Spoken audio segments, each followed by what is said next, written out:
And finally, last but not least, we're coming up on the roof.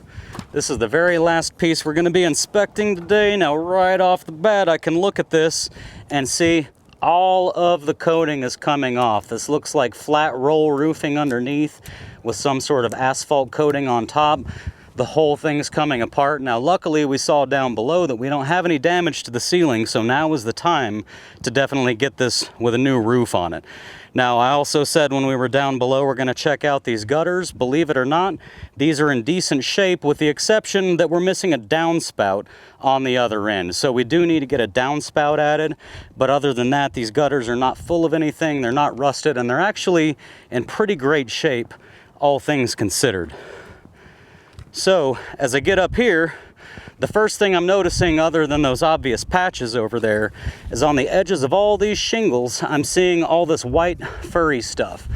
That's the fiberglass that's actually inside of these asphalt shingles. And again, if the sun was out right now, you would actually be seeing the roof glittering and shimmering, and that's all of the fiberglass that's coming out of the shingles, making it look that way. Now, if you look right here, we've actually got a piece of a shingle missing. If you look over here, this one is actually folded up. In fact, it's just completely come off. So this whole roof, we're gonna need an estimate to re-roof. Now, I've already been to this property a couple months ago because they asked for these patches to be done temporarily. They do already know that they need a new roof here, and that's gonna get done, I think, in September because it's monsoon season, so that's when all the roofers are extremely busy.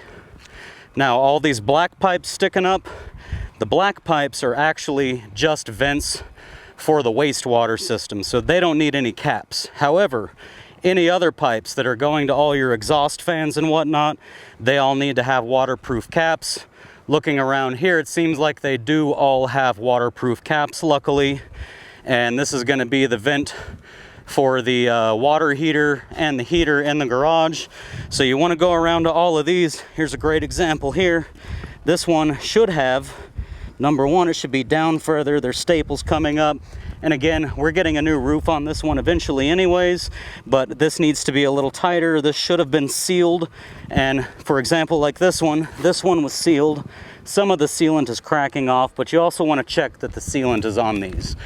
Now, once you're on top of the roof, that's basically it. You're also going to have slate and tile roofs.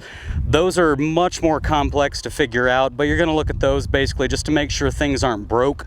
The tile and the slate is not broke, and that it's not sliding down from its position. But yeah, that's it, guys. This is the roof. We've basically done this entire house now. I may not have mentioned when you're doing the yard, you also want to check out the wall or the fence or whatever it is that's keeping the yard contained. But that's it. We've now inspected this entire property.